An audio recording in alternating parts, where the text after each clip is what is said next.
the Big Ten Conference. And Mitch, in the Big Ten, let's take a look at the preseason predictions according to the media voters in the Big Ten. Again, they use divisions in the Big Ten as well. So in the East, Michigan, the favorite over Ohio State second, Penn State third. Those are the clear top three, all received first place votes. In the West Division, you have Wisconsin with a single point difference between Wisconsin and Iowa for the top of the West Division there, and then Minnesota trailing them as well with the first place vote. So Wisconsin, Iowa, Minnesota in the West Division.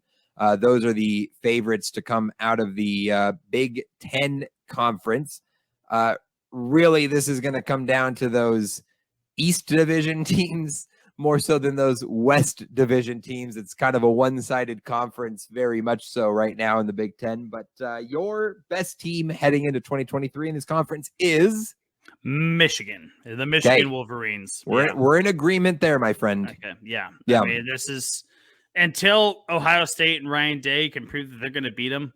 There's no stopping Michigan as far as winning that conference title. Yeah, I'd agree with you. I also do think, I'm a little leery on the quarterback situation in Ohio State with Kyle McCord. Not convinced. You're going to have to prove that to me before, and I don't love JJ McCarthy either. I'm not like a McCarthy truther by any means, but there's a lot of unproven there in Ohio State. I'm not keen to just give credit without proof. So let's say you're a college coach and you have to pick between J.J. McCarthy and Kyle McCord. Are you taking the unknown and the unproven, or the guy that there's the known quantity, but you're not a huge fan of? Obviously, I don't know very much about McCord at all. To be frank with you, I know very little. Right. Yeah, I think most talking about do. Yeah, you'd have to go McCarthy just based on. If you've got to win this season, you're telling me I got to win a national title this year. Yeah, I'll go with McCarthy, a guy who's made the playoff, and just hope we can see the passing improvement that's needed from him. He has a lot of potential. He has a lot of potential, McCarthy does. I mentioned earlier, a third quarterback that could miraculously drive up, draft boards that we don't see coming. He's that type of name, but I'm not convinced. So, yeah. But Michigan at the top, I like that. Mitch, what about your dark horse conference champion? Who do you got? Oh boy. I'm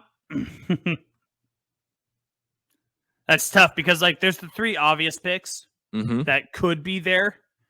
And then there's not a whole lot there behind it. There's a huge tier gap, right? Yeah. I think purely based off what's on paper, I'm going to go Wisconsin. Okay. I think Wisconsin could I don't know where that scenario lies, but they could certainly win the West. Yeah, I think it's a very easy scenario, Mitch, because I'm right there with you. It's a very easy scenario. They win the West and they get in a Big Ten championship game, and then you win one game, right? Can you, in that one game in the Big Ten title, can you knock off Penn State? Could you knock off Michigan or Ohio State or whatever team comes out of the East?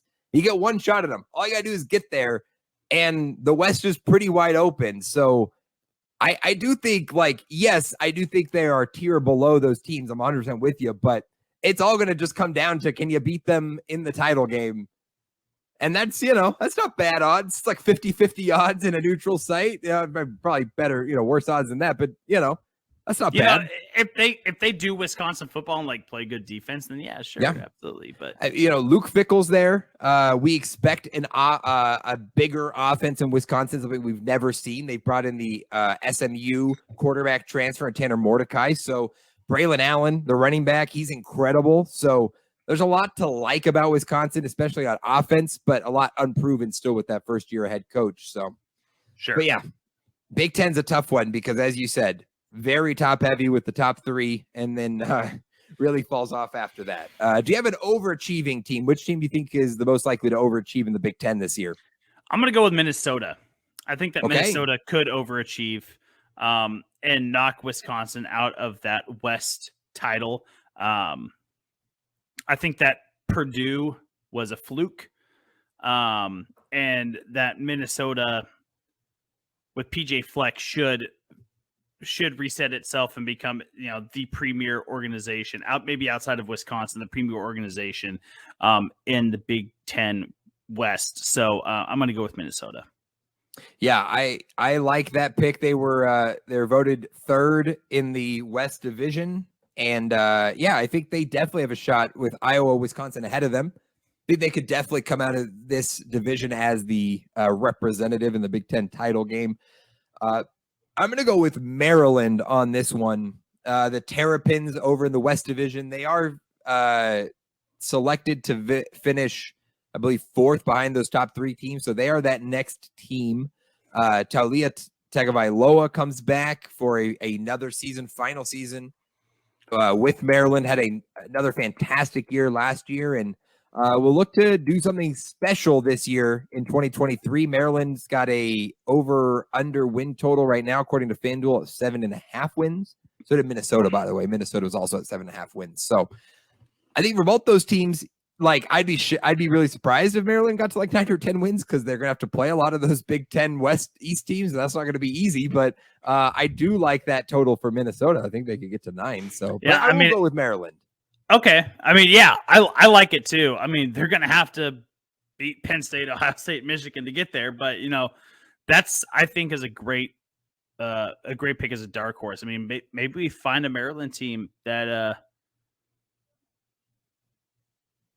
does what outperform, like vastly outperforms what we expect them to do. So you never know. Is this the year? We had the Horned Frogs last year, the Terrapins this year. Love to see it. What's the Chinese New Year? Is there like a year of the turtle? Ooh, I don't know. Because if it is, then maybe it is Maryland's year. Then maybe we should start putting some money down. Put it on the Terrapins. Let's go. Mitch, the best player in the Big Ten in 2023 is Marvin Harrison Jr. Yeah, Marvin Harrison Jr. Okay. I have 2 written down, so I'll let you do Marvin Harrison Jr. and then I'll do my guy. So. Okay, well, I already talked about Marvin Harrison Jr. at length. It's pretty obvious, so I will just write him in for me. But you're gonna throw another name out there. I'll throw another name out there. Sorry, Olu Fashanu, offensive lineman from Penn State. A guy that we thought was going to declare for the draft last year, decided he was going to come back for this year for one more year. Guy has all the intangibles in the world, has all the physical metrics. He has the IQ. This guy is just the prototype of what you look for in an offensive lineman. And so he's going to be really exciting to watch come out of Penn State. And I wouldn't be surprised by the end of the year if he's one of the most hyped offensive lineman prospects we've ever seen coming into the NFL. Yeah, Olu Fashanu is great. I love that you gave him some respect here on this list. So, yes, great pick for best player. Sleeper quarterback in the Big Ten. I'll go first here.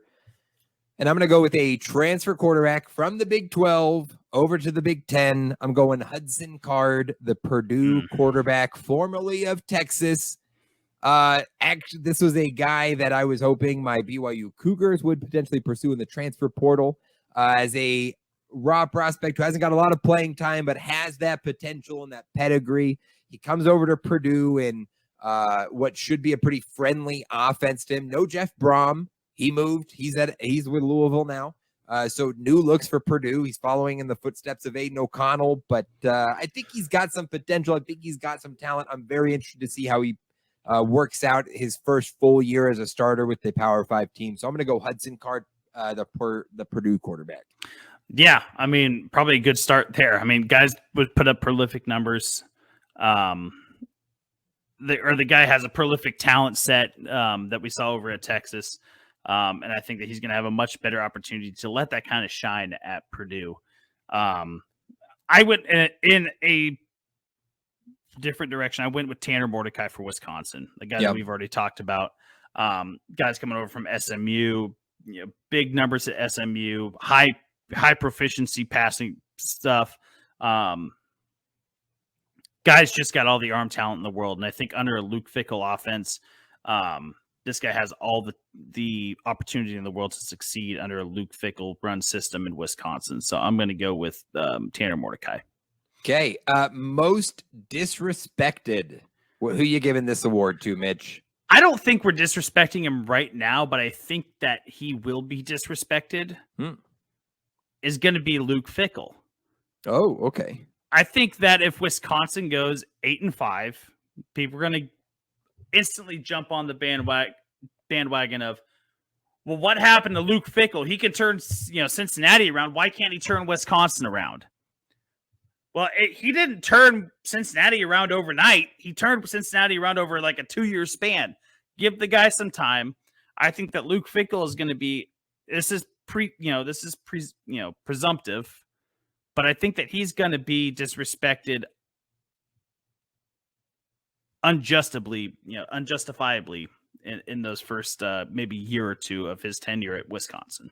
Okay. Luke Fickell, the head coach of Wisconsin, most disrespected for Mitch. I am going with the entire Big Ten West division as the most disrespected, because as a division, they received 0 first place. They received 0 votes by the media poll to win the conference. Not a single team from the West Division received a vote to win the conference. Yeah, it's not a surprise because Michigan, Ohio State, and Penn State are the other, the 3 teams that are getting those votes. But, not one person thinks it's possible one of these 7 teams has a shot. I'm just saying that's a bit of disrespect. So, yeah, I'm going to give it to the whole Big Ten West. Someone's got to show up. Right? Someone's got to show up. Yes, sir. All righty, Mitch.